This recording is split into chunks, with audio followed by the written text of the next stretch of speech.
नमस्कार, मैं आरती यादव आपके अपने YouTube channel biology with Aarti Yadav में आप सभी लोगों का हार्दिक स्वागत करती हूँ। और इसी के साथ साथ आप सभी को गुड इवनिंग। और कैसे हो आप सभी लोग? और जैसा कि आप सभी को पता है कि हमने आपसे शाम लाइव क्लास में बोली हुई थी कि आपके लिए न्यू क्लास स्टार्ट कर रही हूँ। न्यू क्लास वो आपकी आज से स्टार्ट हो गई। ये आज की मेरी फर्स्ट क्लास है न्यू बैच की 2022-23। जो भी एग्जाम है आपके BSc nursing, pharmacy, paramedical exam, किसी भी स्टेट से आप तैयारी कर रहे हो, सभी के लिए क्लास इम्पोर्टेंट है। यहाँ पर जो भी पढ़ाया जाएगा आपको एनसीईआरटी बेस पढ़ाया जाएगा। एनसीईआरटी में जितना भी होगा एक एक पॉइंट आपको क्लियर कराते हुए चलेंगे।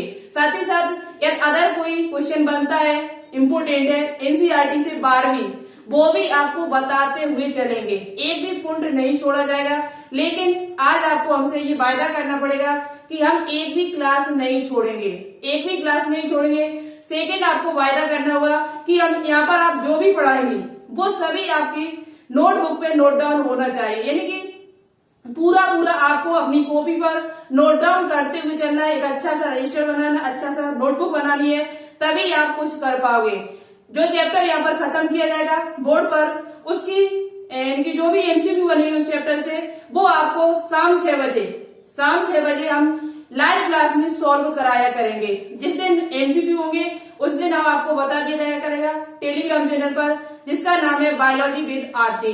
ठीक है, तो ज्यादा टाइम न वेस्ट करते हुए आज की क्लास को स्टार्ट करते हैं। देखो, लाइट की व्यवस्था थोड़ा कम है क्योंकि यहाँ पर लाइट थोड़ा कम है, एक बल्ब ही है, और आप थोड़ा मैनेज करना। इसके बाद आगे हम थोड़ा लाइट की व्यवस्था और बढ़वा लेंगे इस रूम में। लेकिन वजह ये थी, मैंने आपसे कल बोला हुआ था कि आपके लिए क्लास लेकर आएंगे। भले ही ये क्लास 20 मिनट की हो, लेकिन होगी आपके लिए बहुत ज्यादा महत्वपूर्ण। यहाँ पर जो भी पढ़ाया जाएगा पूरा एनसीईआरटी बेस होगा। किसे होगा? NCERT base biology class 12। ये जो बायोलॉजी का जो चैप्टर आज हम लेकर आएंगे, क्लास 12 बायोलॉजी का चैप्टर है, फर्स्ट चैप्टर है, जिसका नाम है जीवों में जनन, यानी कि रिप्रोडक्शन इन ऑर्गेनिज्म। बहुत ही महत्वपूर्ण चैप्टर है, यहाँ से एग्जाम में क्वेश्चंस बनते हैं। ठीक है, किस प्रकार के क्वेश्चन बनेंगे हम आपको बताते हुए चलेंगे। ठीक है, जो क्वेश्चन आपके एग्जाम में पूछे जाते हैं वो सभी क्वेश्चन बताते हुए कराते हुए आपको चलेंगे। आपको सिर्फ इतना करना होगा आज कि इस वीडियो को ज्यादा से ज्यादा शेयर करना होगा, साथ ही साथ अपनी नोटबुक पे नोट डाउन करते हुए चलना होगा। ठीक है, और क्लास को कंप्लीट जरूर देखे, बहुत ही महत्वपूर्ण है। भले ही तुम्हें आता हो, भले ही चीजें ये आती हो, लेकिन मेरे साथ लगातार देखते रहना। ठीक है, तो चलिए सबसे पहले हम बात करेंगे यहाँ पर चैप्टर का नाम ही है जीवों में जनन। देखो, इस चैप्टर में आपको क्या पढ़ना है? सबसे पहले आपको उस चैप्टर का पूरा सारांश पता है, क्या क्या इसमें मुझे पढ़ना है। तो देखो, इस चैप्टर के अंतर्गत आपको दो चीज पढ़नी है। एक आपको जीवन अवधि मतलब कि लाइफ स्पेन क्या होता है, और सेकंड चीज आपको क्या पढ़नी है? तो सेकंड आपको पढ़ना है जनन, यानी रिप्रोडक्शन क्या है? पूरा चैप्टर इसी पर आधारित है। ये जो चैप्टर आपका है जीवों में जनन यानी कि रिप्रोडक्शन इन ऑर्गेनिज्म, ये चैप्टर पूरा दो चीजों पर आधारित है। जीवन अवधि क्या होती है, सबसे पहले एनसीईआरटी बुक में यही दिया हुआ है। एनसीईआरटी बुक खोल के रख लीजिएगा, उसमें दिया हुआ है। दूसरा आपको दिया है जनन यानी कि रिप्रोडक्शन। अब बात करते हैं कि जीवन अवधि होता क्या है। सबसे पहले हम आपको जीवन अवधि क्लियर कराएंगे, उसके बाद जनन पर बात करेंगे। जनन आपको पता है, जनन दो प्रकार का होता है। एक आपका होता है अलैंगिक जनन, ये तो हम आपको बाद में बताएंगे अलैंगिक जनन होता क्या है। एक आपका होता है अलैंगिक जनन, जिसे कहते हैं एसेक्सुअल रिप्रोडक्शन। क्या कहते हैं? Asexual reproduction. ठीक है, एसेक्सुअल रिप्रोडक्शन। एक आपका होता है दूसरा लैंगिक जनन। कौन सा जनन होता है? लैंगिक जनन, यानी कि सेक्सुअल रिप्रोडक्शन। ठीक है, ये बात आपको पहले से भी पता है, इसे बार कोई बड़ी बात हमने यहाँ पर नहीं बताई हुई है। जनन जो होता है वो दो प्रकार का होता है। एक आपका होता है अलैंगिक जनन, दूसरा आपका होता है लैंगिक जनन। बात करते हैं यहाँ पर जीवन अवधि किसे कहते हैं। जीवन अवधि किसे कहते हैं? तो बहुत ही इजी परिभाषा है। जीवन अवधि का मतलब होता है बर्थ। क्या है आपका? बर्थ यानी कि जन्म। ठीक है, जन्म। जीवन अवधि का मतलब होता है बर्थ से लेकर बर्थ, और यहाँ पर आपकी क्या होगी? डेथ होगी। यदि आप जन्म इस पृथ्वी पर लोगे तो एक न एक दिन आपकी क्या होगी? मृत्यु भी होगी। और वो मृत्यु जो है वो प्राकृतिक भी हो सकती, मृत्यु वो आपको यहाँ पर जीवन अवधि में जो मृत्यु यहाँ पर ली गई है वो प्राकृतिक मृत्यु है, ठीक है। कैसी? नेचुरल मृत्यु। नेचुरल डेथ जब आपकी होगी तभी उसको जीवन अवधि कहा जाएगा।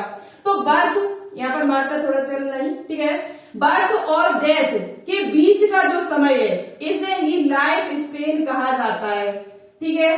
पूछा जाए आपसे कि जीवन अवधि किसे कहते हैं, तो जीवन अवधि का मतलब होता है बर्थ और डेथ, यानी कि नेचुरल डेथ। ऐसी डेथ नहीं कि किसी दिन एक्सीडेंट किसी का हो जाए और उसकी मृत्यु हो जाए, वो नहीं।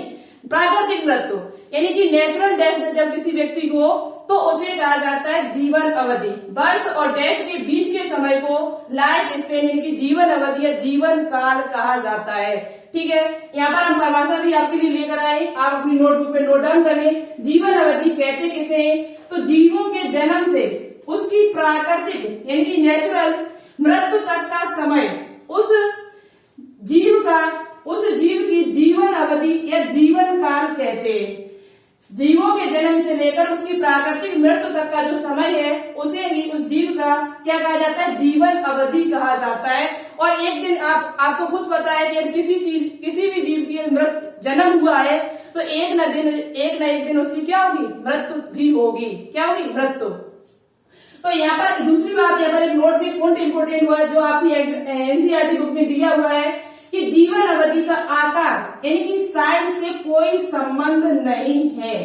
आपसे यहाँ पर बहुत ही अच्छा पॉइंट है, ये लिखा हुआ है वहां पर कि जीवन अवधि का, जीवन काल का आकार यानी साइज से कोई संबंध नहीं है। कैसे? देखो, जैसे बात कर ली जाए, एक तोता है, एक कौवा है। आपकी उदाहरण दिया जैसे एक कौवा है, क्या है आपका? कौवा है, और दूसरा आपका तोता है यानी पैरट है, ठीक है। तोता का जो जीवन काल होता है, देखो आकार इनका सेम होता है। आकार कैसा होता है? समान होता है दोनों का लगभग। तोता और कौवा का जो आकार होता है वो लगभग कैसा होता है? समान होता है, ठीक है। बहुत इजी देखो, ये बायोलॉजी जो है वो बहुत ही इजी सब्जेक्ट है, बहुत ही अच्छी तरीके से समझ सकते हो यदि आप पॉइंट बाय पॉइंट समझते हुए चल रहे हो, स्टेप बाय स्टेप समझते हुए चल रहे हो। तो यहाँ पर लिखा हुआ है जैसे तोता और कौवा का आकार लगभग बराबर है, लेकिन इनकी जीवन अवधि जो होती है वो कैसी होती है? अलग अलग होती है। तोता का देखा जाए तो 140 ईयर्स होता है। कितना होता है? 140 साल। जबकि कौवा का जीवन काल देखा जाए तो लगभग 15 साल होता है, 15 ईयर्स होता है। अब इसका जो जीवन काल है तोता का वो कितना है? 140 है, तो इसका ज्यादा है। लेकिन आकार देखा जाए कौवा और तोता का, क्रो और पैरेट का आकार देखा जाए तो वो कैसा है? समान है, लेकिन इनकी जीवन अवधि जो है वो दोनों की कैसी है? अलग अलग है। तो एनसीईआरटी बुक में पूर्ण दिया हुआ है कि जीवन अवधि का आकार साइज से कोई संबंध नहीं होता है। इतनी बात आपको समझ में आ गई होगी कि जीवन अवधि कहते किसे? तो जीवन अवधि का मतलब होता है बर्थ और डेथ के बीच का जो समय होता है उसे ही जीवन अवधि कहा जाता है। और जनन हमने आपको बता दिया, इनको हम बाद में बताएंगे। सबसे पहले हम बात करेंगे यहाँ पर अब, लेकिन एक अपवाद भी है, ठीक है। देखो यहाँ पर एक चीज निश्चित है, एनसीईआरटी बुक में पॉइंट भी दे रहे हैं, एनसीईआरटी बुक में पॉइंट भी दे रहे हैं कि जीवन अवधि भले ही कितनी भी हो, जीवन अवधि आपकी भले ही कितनी हो, लेकिन एक दिन आपकी मृत्यु निश्चित है। एक दिन आपकी मृत्यु जो है वो कैसी है? निश्चित है। जीवन अवधि चाहे 40 वर्ष हो, चाहे 200 वर्ष हो, चाहे 2000 वर्ष हो, चाहे 3000 वर्ष हो, लेकिन उसकी मृत्यु जो है वो निश्चित है। अब बात करेंगे यहाँ पर, लेकिन यहाँ अपवाद भी है। यहाँ आपने ये नोट कर लिया होगा, जो भी हमने यहाँ पर लिखा है आप स्क्रीनशॉट ले सकते हो, नहीं तो बाद में नोट कर सकते हो, ठीक है। तो चलिए अब बात करते हैं कि यहाँ पर एक अपवाद भी है आपका। क्या एक अपवाद है कि जो आपका जीवन, वैसे तो मृत्यु सबकी होती है, लेकिन अपवाद है आपका एनसीईआरटी बुक दे रही है कि जो एक कोशिकीय जीव होते हैं, कौन से जीव होते हैं? जो एक कोशिकीय जीव होते हैं वो कभी नहीं मरते हैं। हम आपको भी कई बार बता चुके हैं। यहाँ पर एक अपवाद आपको पढ़ना पड़ेगा, अपवाद, ठीक है। अपवाद आपका ये एक्सेपन, आपका एक अपवाद है।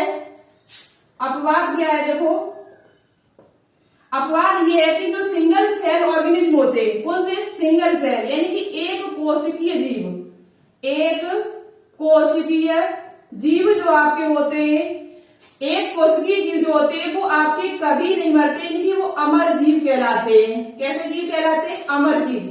जो एक कोशिकीय जीव होते हैं उनकी मृत्यु नहीं होती है, ऐसा आपका एनसीईआरटी बुक में पॉइंट दिया हुआ है। एक कोश के जीवों जो सिंगल सेल ऑर्गेनिज्म होते हैं इनको छोड़कर कोई भी जीव अमर नहीं है, क्योंकि इनकी प्राकृतिक मृत्यु नहीं होती है।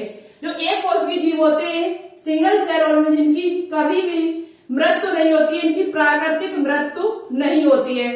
प्राकृतिक मृत्यु इनकी प्राकृतिक मृत्यु नहीं होती है। कैसे देखो नहीं होती है। यदि आप उनपे देखो एक कोश की जीव जैसे जीवाणु है, एक कोश की जीव जैसे आपका क्या है अमीबा है, क्या है आपका अमीबा है, पैरामीशियम है, ठीक है, ये एक कोश की होते कि नहीं होते, होते, ठीक है, अमीबा है, पैरामीशियम है, आपका जीवाणु है, क्या है आपका जीवाणु। अब जीवाणु की बात कर लिया तो उनपे कीटाणु डाल दो, कीटनाशक डाल दो, सॉरी कीटनाशक डाल दो तो वो तो मर ही जाएंगे, लेकिन इनकी कभी भी प्राकृतिक मृत्यु नहीं होती, अपने आप कभी भी मृत्यु नहीं होती है। ये अपवाद है आपका एक कोश की जीव जो होते हैं वो हमें क्या कहलाते हैं अमर जीव कहलाते हैं। जैसे आपका अमीबा है, पैरामीशियम है, जीवाणु है। कैसे देखो समझो, जैसे हमने ये अमीबा बनाया, ये क्या आपका अमीबा है, इसे थोड़ा अच्छे से बना ले। जो कला मेरी अच्छी ज्यादा नहीं है लेकिन फिर भी कोशिश करेंगे आपके लिए चित्र सहित आपको समझाया जाए, जैसे समझाएंगे वैसे चित्र सहित आपको समझाया जाएगा। जैसे बात कर ली जाए अमीबा की, किसकी बात कर ली जाए, अमीबा की बात कर ली जाए। कैसे देखो ये एक कोश, इनकी मृत्यु कैसे नहीं होती है। तो जैसे ये अमीबा आपका है, क्या है आपका अमीबा है, अमीबा के अंदर ये जेनेटिक मटेरियल भरा हुआ है, कोश का द्रव्य भरा हुआ है, ठीक है। ये क्या करेगा अपने जेनेटिक मटेरियल को थोड़ा और वृद्धि करेगा, ठीक है। जब वृद्धि करेगा, जब ये वृद्धि करेगा अपनी जेनेटिक मटेरियल की थोड़ा वृद्धि होगी, और वृद्धि होने के बाद ये जो जेनेटिक मटेरियल है वो दो भागों में बंट जाएगा। आपकी एनसीईआरटी बुक में चित्र दिया हुआ है, आप उसे देखना जरूर, ठीक है। तो ये क्या हो जाएगा, ये दो भागों में बंट जाएगा। कितने भागों में बंट जाएगा, दो भागों में ये लगभग आपका बंट जाएगा, ठीक है। और एक दिन ऐसा आएगा कि ये आपका जो जेनेटिक मटेरियल, ये जो कोशिका है, जो अमीबा है, वो दो भागों में बंट जाएगा। एक अमीबा से दो अमीबा का निर्माण भी हो जाता है। तो एक अमीबा आपका ये बन गया, ठीक है, और एक अमीबा आपका ये बन के तैयार। इन्हीं जो जेनेटिक मटेरियल है वो आपका दो भागों में बंट गया। कितने भागों में बंट गया, दो भागों में। तो क्या इसकी मृत्यु हुई, मृत्यु तो हुई नहीं, बल्कि ये दो भागों में बट हो गया। अब जो बनके तैयार हुए, जो दो अमीबा आपके बनके तैयार हुए, इनको एनसीईआरटी बुक में लिखा है, इनको डॉटर सेल कहा जाता है।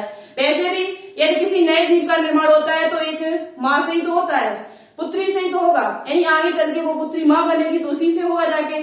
तो यहाँ पर एनसीईआरटी बुक में लिखा हुआ है इनको डॉटर सेल कहा जाता है। क्या कहा जाता है, डॉटर सेल के नाम से जाना जाता है, पुत्रीय कोशिका के नाम से इन्हें जाना जाता है। तो इनका जेनेटिक मटेरियल जो था वो कितने भागों में बट गया, दो भागों में बट गया, लेकिन इनकी मृत्यु नहीं हुई है। तो अमीबा है आपका, पैरामीशियम है जिसे स्लीपर जंतु के नाम से जाना जाता है, जीवाणु है। अमीबा और पैरामीशियम को आपको पता है प्रोटोजोआ संघ में रखा जाता है। पूछा जाए आपसे कि अमीबा और पैरामीशियम को किस संघ में रखा जाता है, तो ये आपका क्लास 12 की बात है, 11th की बात है। इनको प्रोटोजोआ संघ में रखा जाता है, प्रोटोजोआ फाइलम में रखा जाता है। साथ ही साथ इनका आपसे किंगडम पूछा जाए तो अमीबा और पैरामीशियम का जो किंगडम है वो आपका क्या है, प्रोटिस्टा। क्या किंगडम है, प्रोटिस्टा, ठीक है।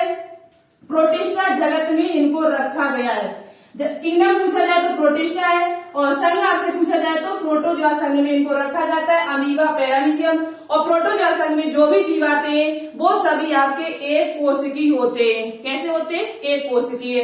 तो यहाँ पर आपको समझ में आ गया होगा कि एक कोशिकीय जीव जो होते हैं उनको अमर जीव भी कहा जाता है, क्योंकि इनका जो जेनेटिक मटेरियल होता है वो आगे चल के बढ़ जाएगा, लेकिन उनकी मृत्यु नहीं होती है। अब यहाँ पर कुछ आपकी जीवन अवधि है, जीवन काल है जो आपकी एनसीईआरटी बुक में दी हुई है। कुछ जीवों का जीवन काल, कुछ जीवों का जीवन काल एनसीईआरटी बुक में दिया हुआ है, जो आपको पढ़ना जरूरी है। कहीं से भी क्वेश्चन एग्जाम में पूछ लिया जाएगा, आपको पता भी नहीं चलेगा। आप ये सोचो कि ये चीज इंपोर्टेंट नहीं है, तो यहाँ से तो क्वेश्चन एग्जाम में बनता है कि इनमें में से कौन सा अमर जीव है। आपको पता नहीं होगा तो कैसे टिक लगाओगे, ठीक है।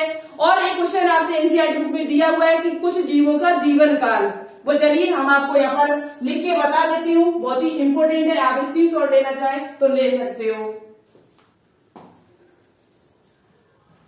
एक पॉइंट और यहाँ पर रहेगा, जैसे हमने आपको बताया था कि जीवन अवधि जो है वो जन्म से मृत्यु तक है, जन्म से मृत्यु तक के समय को जीवन अवधि कहते हैं, बीच के समय को।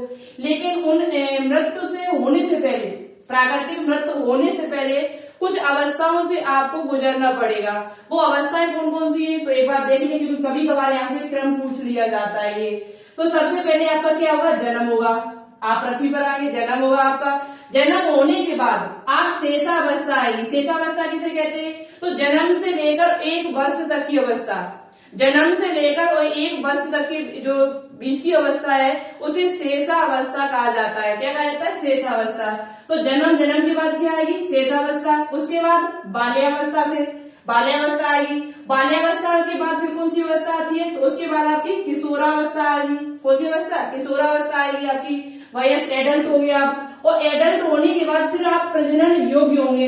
कैसे होंगे, प्रजनन योग्य होंगे, प्रजनन रिप्रोडक्शन करने योग्य हो जाएंगे। उसी अवस्था में बीच में प्रजनन भी होता है। किशोरावस्था के बाद ही कौन सी अवस्था आती है, प्रजनन करने का, यानी अपनी जैसी संतान उत्पन्न करने के लिए सक्षम हो जाते हो।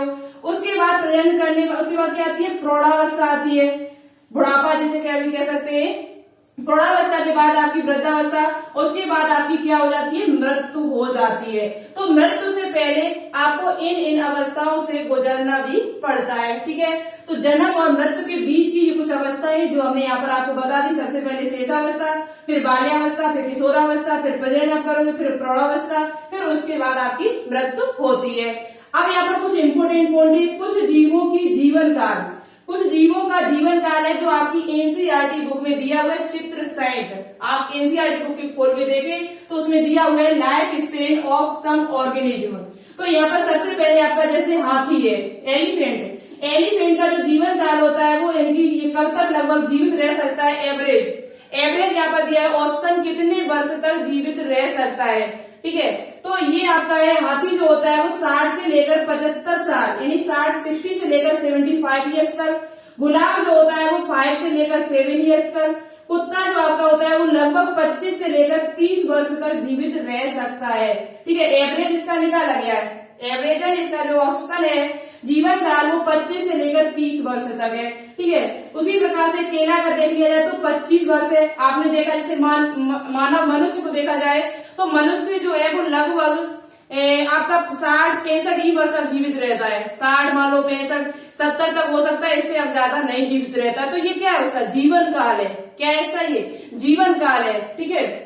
उसी प्रकार से गाय का देख लिया जाए तो 20 से लेकर 25 ईयर्स तक, 20 से लेकर 25 ईयर्स तक आपकी गाय है वो जीवित रहती है, ठीक है। तोता का देख लिया जाए तो 140, हमने आपको सबसे पहले तोता और कौवा का बताया था। पैरट और क्रो, यानी इसका पैरट का जो देखा जाए जो जीवन काल होता है वो ये आपकी एनसीईआरटी बुक में दिया हुआ है, आप याद कर लीजिएगा 140 वर्ष। देखो याद आपको सब कुछ करना है, पता नहीं कौन से एग्जाम में क्वेश्चन पूछ लिया जाए, क्योंकि उनका कहना यही है कि एनसीईआरटी बुक से देंगे तो एनसीईआरटी बुक में से आपसे कहीं से भी क्वेश्चन पूछा जा सकता है, इसकी कोई गारंटी नहीं है। कोई चीज यदि आप ये सोचो कि इम्पोर्टेंट पढ़ाओ तो इम्पोर्टेंट ये भी है क्योंकि एनसीईआरटी बुक में दिया हुआ है, तो सभी इम्पोर्टेंट है आपके लिए, एक भी पॉइंट आपको छोड़ के नहीं जाना है। उसके बाद बात कर लिया फ्रूट फ्लाई, जो आपकी मक्खी होती है उसका कितना होता है, तो 1 से लेकर 2 वीक, ये बहुत इंपॉर्टेंट है। 1 से लेकर 2 वीक यानी 1 सप्ताह से लेकर 2 सप्ताह तक ये जीवित रहती है। कौवा इन कीड़ों का देखा जाए तो 15 साल यानी कि 15 ईयर्स। मगरमच्छ यानी क्रोकोडाइल का देखा जाए तो 60 ईयर्स ये जीवित रहता है, कितने 60 ईयर्स। चावल का देखा जाए, ये चावल आपका राइस प्लांट जो होता है वो लगभग 3 से लेकर 4 मंथ तक जीवित रहता है। फसल आप उगाओगे, वो आने के बाद वो पकेगी, पकने के बाद उसे काट ले तो लगभग 3-4 साल नहीं महीने तक ये जीवित रहता है। तो यानी कि चावल का जो राइस प्लांट है उसका जीवन काल जो है वो 3 से लेकर 4 महीने है।